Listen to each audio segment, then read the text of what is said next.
The woman my brother chose to marry happened to be the daughter of a bank executive.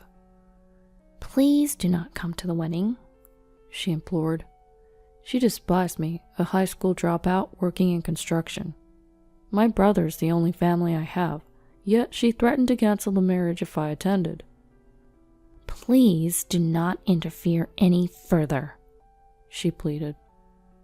Wanting my brother to be happy, I had no choice but to accept her request. However, where was the groom's brother? My absence caused the wedding to plunge into chaos. My name is Ethan Smith. One morning on my day off, I woke up to a call from my younger brother Jake. "Hey Ethan, you're off today, right?" Yeah, I was actually asleep. I listened to him as I got up and headed to the bathroom. "I've met someone I want to marry, and I'd like you to meet her," he said. I was taken aback, and now completely wide awake. I was delighted to see my brother all grown up. Jake and I had always been there for each other. Our mother divorced when we were young, worked on her own, and provided for us. I barely remember anything about our father, because he was rarely at home. I often looked after Jake, who was still in daycare while I was in middle school, in place of our mother, who came home late from work. "Sorry, Ethan, I have to go to work again. Here's some dinner. Heat it up and eat it with Jake," she would say. Got it. I'll give him a bath first, though. He falls asleep in the middle of dinner these days. "All right, thank you, Ethan." One day, our peaceful life was disrupted when our mother decided we would go to our grandparents' house. She left us in the care of our grandparents and never returned. Jake, who was still very young, felt lost without our mother and cried every night. During those times, I read him books, held his hand as we slept, and distracted him from his sorrows. "Where's Mom? Is she coming home today?" he asked. It always hurt to hear that, and I don't remember when I started saying I didn't know. Our grandparents, despite being angry at our mother, raised us lovingly. I still remember how happy I was to have warm meals ready for me every day. When I began to accept that our mother wouldn't come back, I realized that I was the only one who could protect Jake. When Jake started elementary school and some local bullies started messing with him, I scared them off by swinging around the broom our grandmother always used. "Whoa, this guy's older brother's crazy. Run!" The reason I started thinking about learning boxing was because I had this compelling desire to become stronger, to protect my little brother Jake. In the end, there wasn't any boxing gym available in our rural hometown in Kansas. Instead, our grandpa took me fishing on his days off. Standing in front of the sea, I felt how small I was. When I cast my fishing line into the water, I felt a sense of calm that I didn't usually experience in my busy life. I grew fond of fishing and started leaving Jake in the care of our grandmother to go fishing with our grandfather. I began going every week, and Mr. Brown, one of my grandfather's fishing buddies, also became a friend. I secretly thought that if my father was still around, he would be about Mr. Brown's age, and it always made me happy when I saw him. "Do you have any idea what you want to be when you grow up, Ethan?" Mr. Brown asked me while we were fishing. I want to be a regular office worker, earn money so my younger brother and grandparents can live more comfortably," I said. "Ethan, you've got a heart as big as this ocean. You'll be fine. Just keep doing your best," he told me. Those words of his have saved me many times since. When I started high school, I studied hard so I could earn money. Then one day, my grandmother fainted. My grandmother was admitted to the hospital, and immediately after, my grandfather fainted too, and he passed away. We were able to hold a small funeral after explaining our circumstances to the people at the local funeral home. Knowing that our grandmother couldn't come, my brother Jake suggested that we go to the fishing spot to look for Mr. Brown, because he thought that Grandpa would be lonely. When we told Mr. Brown about our grandfather's sudden death, he quickly prepared and attended the funeral the next day. "Ethan, I'm sorry to make you worry. I'll get better soon." My grandmother, who couldn't attend the funeral, seemed dispirited after my grandfather's death. You take it easy in the hospital. We're fine at home. Jake's gonna be in middle school next year. He's old enough. I reassured her. Well then, there are things I should tell you, Ethan, she replied, and during her hospitalization, she told me details about household matters and financial matters. However, just when we thought she was recovering, her condition suddenly worsened, and she passed away. I had to drop out of high school to work at a construction site to support Jake and myself. I'm going to get a part-time job too, Jake said. You can't get a part-time job when you're in middle school. You need to focus on your studies, I replied. But I can deliver newspapers, he protested. It's fine. I'm earning enough, don't worry, I reassured him. Jake kept offering to work part-time to help out. I want you to study, get into a good school, and go to college, so you don't have to worry about work in the future. I don't mind working as much as it takes for that, I told him. Hearing this, Jake finally started focusing on his studies, entered a prestigious high school, and steadily advanced to college. Now he works at a top-notch company and has a woman he wants to marry. As his older brother, I couldn't be happier. Can I bring my fiancé to your apartment on your next day off? Jake asked me. Here? All right, I'll make sure to clean up. I'm looking forward to it, I replied. On my next day off, I nervously met Jake's fiancée, Emily Garcia, for the first time. Nice to meet you. I'm Jake's older brother, Ethan. Please come in, I greeted her. Nice to meet you. Do you live here? She asked. Yeah, this is my brother's apartment, Jake answered while she looked puzzled. But I guess she was just not used to coming into a bachelor's apartment and continued the conversation. Yes, sorry it's so cramped. I work at a construction site and usually only come home to sleep, so I don't mind the small space. I never thought Jake would bring his girlfriend here, I said. I met Emily through a client and we're planning to get engaged soon, Jake revealed. Seeing my brother so confident, I was sincerely happy about their engagement. Emily, maybe due to her quiet personality, didn't say much, and just kept giving an awkward smile. She must be from a wealthy family. While we were talking, Jake's phone rang. Sorry, it's a work call, he said, and after he left the room, Emily finally spoke. You said you work at a construction site, Ethan. Which college did you graduate from? She asked. Actually, I started working after my grandparents died, and I had to take care of Jake like a parent. I dropped out of high school, I explained. So you didn't finish high school? She asked. Correct. Unlike Jake, I never liked studying much, and I've been doing the same job since then, I said. I didn't know that Jake's brother dropped out of high school, she said with an audible sigh of disappointment.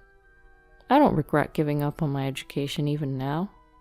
But having experienced the harsh reality of how society doesn't accept me as a high school dropout, I suddenly felt anxious about whether I might end up causing trouble for my brother. I assumed, Ethan, that you must have some prestigious profession since Jake is so accomplished, but it seems I was mistaken, she said. A prestigious profession. It's impossible to regain that now. All I ask is that you don't interfere with our happiness. I have no intention of doing that. I want Jake to be happy. As I said this, she slightly raised the corners of her mouth and gave a fake smile. I could tell she was forcing it. When Jake returned, she grew quiet again. I wondered if Jake knew about her behavior, but I didn't know how to communicate this to him. Ethan, thanks for hanging out today, especially on your day off. I'm glad you were able to meet her, Jake said, radiating happiness. Not long after, I received an email announcing their official engagement. Then, about a week before the wedding, I received a call from an unknown number. It was Emily. Hello? It's Emily from the other day. Do you remember me? Just hearing her speak reminded me of our previous encounter, and I felt a tinge of discomfort. Of course, I remember you. Is something wrong? I have a small favor to ask of you today. A favor for me? Is it some surprise for the wedding? If there's anything I can do, just let me know, I jovially responded. buoyed by the thought of helping. Yes, about the wedding. Could you perhaps not attend? She asked. Excuse me? Not attend? I can't imagine not being there for Jake's wedding. I'm his only family. You may not be aware, but my father is a senior executive at a bank. It's frowned upon for him to attend a ceremony where the other party has no parents or relatives. So we thought we might hire some actors to attend. Actors? There's a service that provides people to play the roles of families and relatives. They'll come if we ask, so we thought we'd go that route. And Jake is okay with this? Well, the wedding is for me, after all. I plan to discuss this with him, so could you perhaps tell Jake that you have a work conflict? No, please do so. I highly doubt Jake would agree to this. I want to celebrate him too. If we don't do this, we might not even be able to hold the wedding. It was hard enough to get my father to approve of our marriage, so please don't interfere anymore. You're calling the brother of your future husband an interference? There's a pause on the other end of the line, followed by a small sigh. I just don't understand why you, with no education to boast of, or any respectable job, feel entitled to attend. Frankly, it would be embarrassing for us. With that, she hung up. I was left stunned. For the first time, I felt ashamed of myself. Granted, I'm not someone impressive, being a high school dropout, and it seemed that even getting approval for their marriage was a struggle because of me. I didn't want to cause Jake any embarrassment. That was the one thing I wanted to avoid. So I decided to call Jake. Hey, Ethan, it's referee to call. What's up? Actually, about the wedding. I've got a work commitment that day I cannot miss. I'm really sorry, but I won't be able to attend. What? Why? I thought you cleared your schedule for that day. Yes, I had. As the supervisor on site, it was hard for me to take a day off, but I made arrangements for that day. I thought about my coworkers who said, "You have to go on that day, congratulate Jake for us." And I felt a surge of emotions. I can't get out of it. Since I'm the supervisor, I can't leave. I see. That's disappointing. But if you can make it, even if it's for a short while, please come. I want you to be there. I got it. If I finish early, I'll be there. Congratulations, Jake. Yeah, thank you. Promise me, okay? After hanging up the phone, tears wouldn't stop streaming down my face as I pondered on Jake's emotions. The fact that he wanted me, his imperfect brother, to be present at his wedding was somewhat consoling. I felt as if I had regained a fragment of my bruised self-esteem that Emily had shattered. On the day of the wedding, with no particular place to go, I decided to go fishing to escape my suffocating loneliness at home. It's something I hadn't done much of since I started working, but I always had a favorite fishing spot. It's a place where I wouldn't run into any of my colleagues. As I cast my fishing line, the familiar feeling made me tear up all over again. I was alone, and for a while, I wanted to cry freely. I wanted to release my feelings of frustration, loneliness, and pity for Jake into the ocean. After having a good cry, I suddenly sensed a presence. When I turned around, I recognized a figure standing with a fishing rod. "Oh, Mr. Brown?" I quickly wiped my tears with my sleeve and turned around again. Mr. Brown was wearing a nostalgic smile. "Ethan, it's been a while since you've come here. What makes you look so sad?"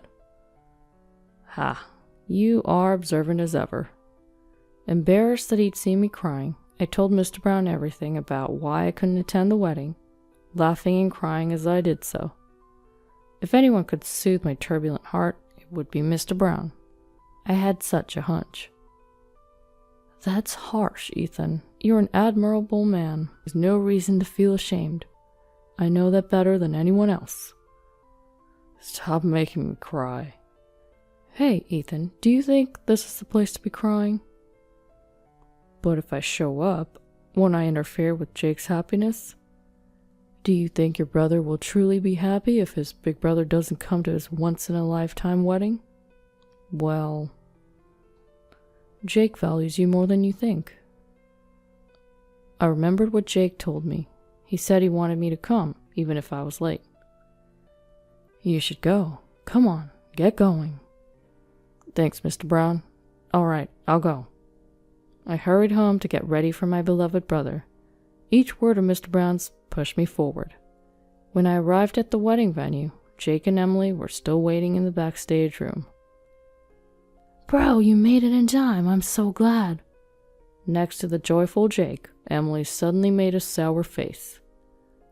Well, this is inconvenient. Why is it inconvenient for my brother to come? I had to invite someone to fill his seat since he said he couldn't come. That's why. Probably some sort of fake relative, I suppose. With the wedding entrance time closing in, Emily seemed more irritable and frantic than usual. I just wanted to congratulate Jake today. When I said this to Emily, she finally blew up. Ethan, this isn't what we agreed on, is it? Why won't you listen to me? We're running out of time. That's because I'm Jake's brother. And what? Brotherly love? I'm so tired of it. How would it look if someone found out that the groom's brother is someone like you, a high school dropout? Even in front of Jake, Emily yelled. I'll get my dad to kick you out, so don't move! Suddenly, the backstage door swung open roughly, and Emily's father came in looking flustered. Emily, where is Ethan? Wait, what? What's going on, Dad? She asked. One of our bank's major clients just contacted us wanting to close their account. The bank is in panic mode. When I asked for the reason, they said you had... What, me? Emily interrupted. Yes, apparently they said they would seize all transactions with us, unless you change your disrespectful attitude towards Ethan. They suspect it's a matter of dignity, Emily's father explained. Emily glared at me sharply. Ethan, did you do something? Like spreading rumors to damage my reputation on social media or something? She asked. I have no idea what you're talking about. I don't understand how my name came up in this. I replied, completely clueless about the situation. Emily's attitude? Breaking the agreement? You mean the reason you suddenly couldn't come was because Emily arranged it? Jake asked, suspicion creeping into his voice. That's a terrible thing to say. Emily began, probably searching for an excuse. I cut off whatever she was going to say. I made up my mind not to come because she called me a disgrace, but I realized I was wrong and rushed over. I admitted. Hang on, Ethan. Jake was stunned. Emily, did you tell my brother he's a disgrace? Because... Emily stammered, struggling to find her words. Ignoring her flustered state, Jake spoke in a stern voice. Thanks to Ethan, I managed to get through college. I can't thank him enough. I'm sorry, Ethan. I'm truly sorry. It's okay, Jake. You don't need to apologize to me. I comforted him. Then Jake glared at Emily. Emily, we're going to have to call off this wedding. That's okay with you, right, Mr. Garcia? If that's what it takes for them to forgive us, I have no problem with it, her father replied. But wait. Emily tried to argue, but her father had already left. He probably had to deal with the bank. And so, the wedding dissolved without the bride and groom even making an entrance. According to Jake, Emily ended up losing her job at the bank due to losing their trust, and her father received disciplinary actions, getting transferred and demoted to a different state. Emily didn't want to leave, so she came crying to Jake and told him everything. But Jake had no lingering feelings for Emily. Hearing about what she had done to me and realizing her true nature had a significant impact. Apparently, her coworkers didn't think highly of her either, and this message from the major client was the final straw. There are lots of bad rumors about her, and it seems there's no chance of her making a comeback, Jake explained. I see. But let's be glad we found out her true colors before you two got married, I suggested. Yeah, that's true. By the way, aren't you curious about who the major client is? I guess so. Who could it be? I work in construction. I don't know anyone who could shake up a bank that much. Actually, there's one person who comes to mind, Jake said. He had looked into who the major clients might be, and one of the company's chairman's names looked familiar. Do you know Mr. Brown's first name? He asked. Mr. Brown? I remember our grandpa used to call Mr. Brown by his first name, often referring to him as Tom, Tommy, or even Thomas. Yeah, I think it's Thomas, I confirmed. Bingo! Did you tell Mr. Brown about the wedding, Ethan? Yeah, I did, but... Jake was grinning from ear to ear as he told me about Mr. Brown. Turns out, Mr. Brown was the chairman of a major corporation that their bank does business with. On my next day off, I went out fishing again. Despite the urgency in my heart, my legs weren't keeping up, and I stumbled my way to my usual fishing spot. Mr. Brown! Hey there, did the wedding go smoothly? Mr. Brown was smiling broadly at his usual spot. Mr. Brown. Ethan, you've been crying a lot lately. You weren't such a crybaby before. I'm sorry for troubling you with my complaints. Trouble? You're my fishing buddy, Ethan. I care about Jake just like you do.